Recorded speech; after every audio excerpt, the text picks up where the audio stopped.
Grandy. I'm Larry Huffman. I'm your Master of Ceremonies tonight.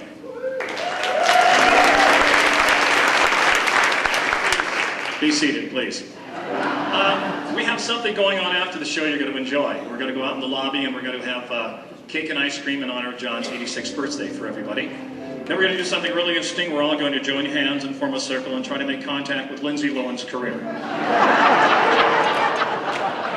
I met John about 5 years ago when Casey and I moved up from San Clemente, and he called me, and we'd both been in show business, so we got together and had lunch, and it was really neat. We had a wonderful time, and we've been good friends ever since.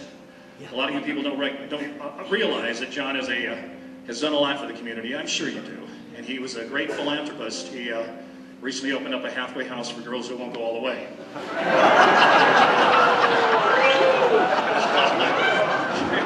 They're attacking me already.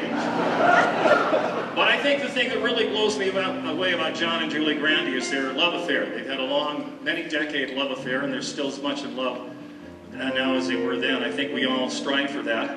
I have a wonderful wife now. I was divorced from the first one. It was a horrible marriage.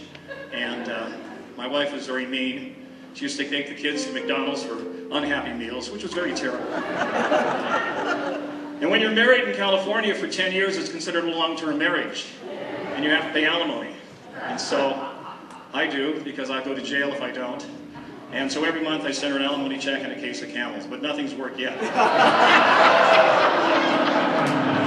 Anyway, yeah. I don't know how that would go. I see Liz Harris is grimacing, so she's grimaced before in church several times, so it's okay. No, it's really good now. We have a sold-out crowd, and I saw the show today.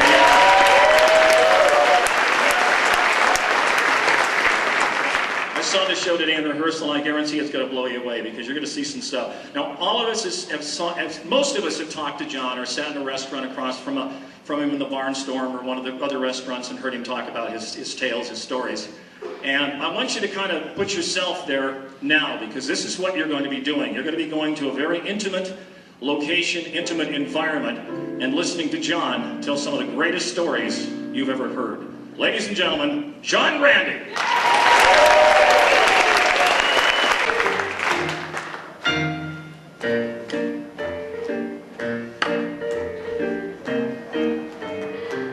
Start spreading the news.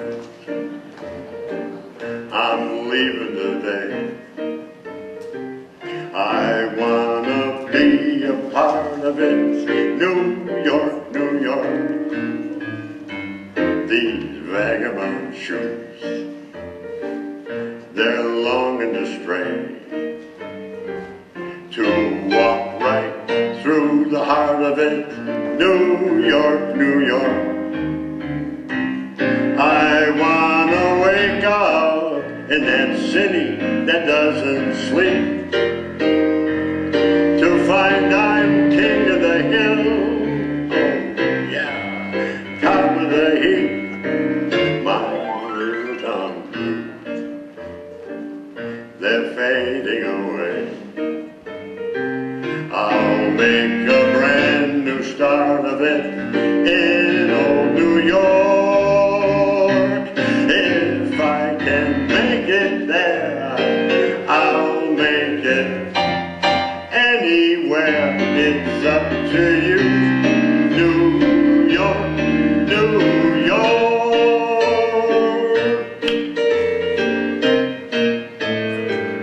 My little town blues, they're fading away. I'll make a brand new start in old New York. If I can make it there, I'll make it, whoa, anywhere. It's up to you. New York, New York. Yeah!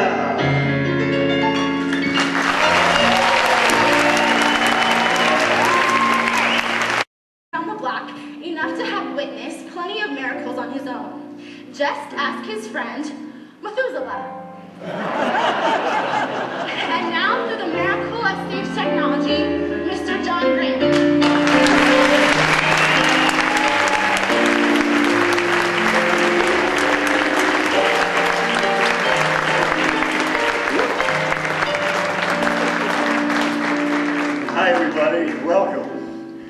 And thank you very much. You know what it took to get in each floor that fast?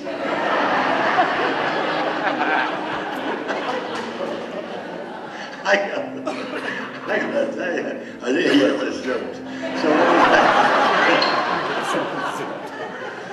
I want to thank you. On behalf of the Hospital Foundation and the Mom Project, thank you very much for coming. On behalf of John Grandy and friends, we've had a wonderful time putting this together for you, and it's been fun. You know, I walked on stage and I thought about the first time I walked on, and I know some of you have seen this, but it was requested, but I'm going to do it anyway. But I'll tell you, there's nothing like it. There's nothing like being on stage. And it seems like if you've ever been on stage, you always remember what happened the first time you were on stage. I don't know, about maybe 6 or 7, I can't remember. Does anybody remember Johnny, the Philip Morris boy? Call for Philip Morris? Oh, we got a few gray hairs out there. Good, wonderful. Well, the Dockstader Minstrels were in Elmira. I was born and raised in Corry, New York. My Uncle Mike, he was working at the theater at the time, and they needed a little boy, or a midget, or somebody, to do Johnny, the Philip Morris boy. And my uncle said, you know, my nephew can do that. And he came home and he got me and he brought me down.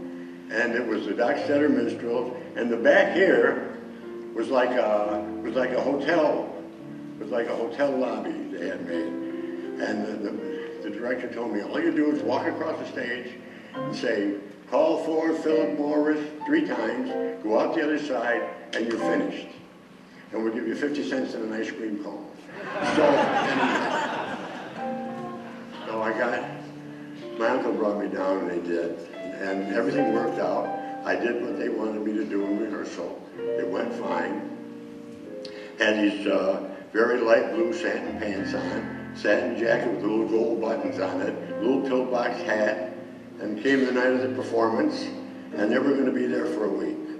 So it came the night of the performance, we're all set, the show's going on, the guy said, okay, you're on, John. So I went across, call for Philip Morris, call for Philip Morris.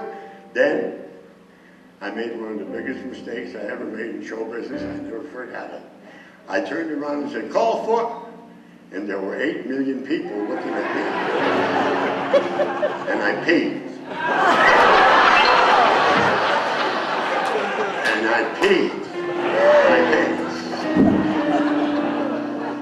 And I ran off the stage. I couldn't have the guy said, what are you doing? He said, I'm sorry, I was crying. He said, are you crazy? Can you hear what's going on out there? They were clapping and cheering and hollering. He says, can you do that again tomorrow night?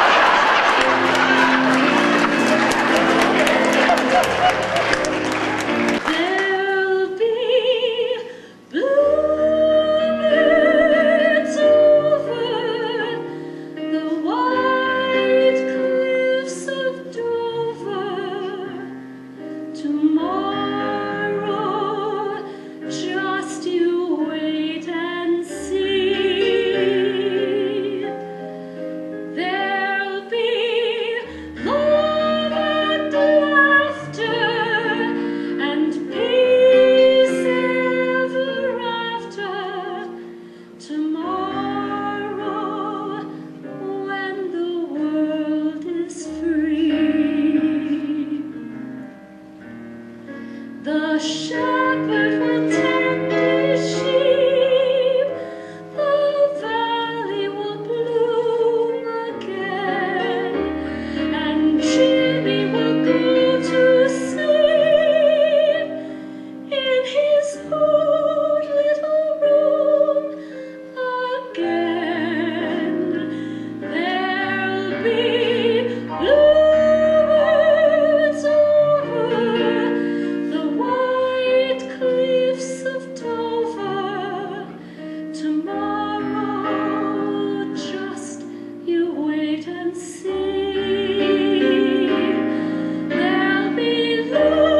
And my Uncle Tony was in Patton from in the second Army Division all the way through the war. It was a lot of fun. My Uncle Mike was the only one. He always had a sense of humor. When I come home, hey, here's the hero. He says, tell us how many Germans you wiped out with your horn, asshole. You know,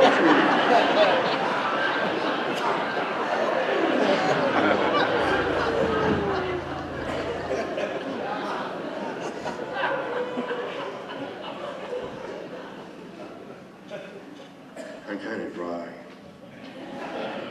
It was a great homecoming.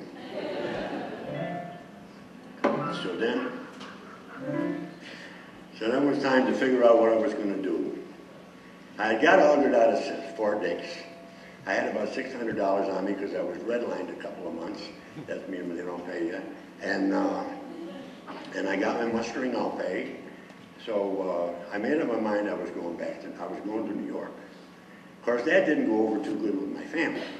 You see, when you're in Corning and living on the north side, what you do is you get out of school, you get a job in the factory, you get married, you get a house on the north side, you get married, you have kids, you play pinochle on Wednesday, and you go to the bowling alley on Saturday. That's it. And you know something? I'd seen a lot of the world then. I've been all over the United States. Met some great musicians, had a lot of fun. And I was very fortunate. So like I say, I made my mind up I wanted to go to New York, and I did. Now you got to remember, there were some nice things about going to New York at that time. I mean, I know I had the GI Bill, but things were, to tell you the truth, things were too easy. The girls today in society go for classical poetry, but to win their hearts you must quote with ease Aeschylus and Euripides. Unless you know Homer and Bleed Me Bo, Sophocles, also Sappho, unless you know Shelley and Keats and Pope, dainty Debbie's will call you a dope. But the poet of them all, who will start a simply raving, is the poet people call the Bard of Stratford-on-Avon. Brush up your Shakespeare, start quoting him now. Brush up your Shakespeare, and the women you will wow. Just declaim a few lines from a fella, and they'll say you're a heck of a fella. If your blonde won't respond when you flatter her, tell her what Tony told Cleopatra. And if still to be shocked she pretends well, just remind her that all's well that ends well. Brush up your Shakespeare, and they'll all kowtow.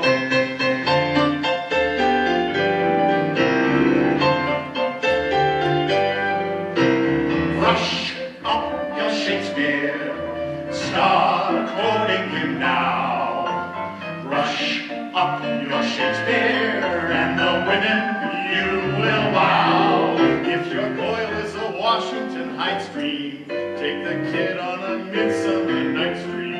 With the wife of the British ambassador, take a crack out of Troilus and Cressida. If your baby is begging for pleasure, let her sample your measure for measure. Brush up your Shakespeare, and they'll all kowtow.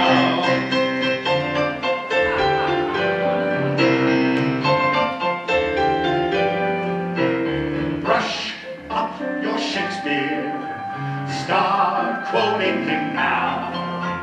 Brush up your Shakespeare, and the women you will wow.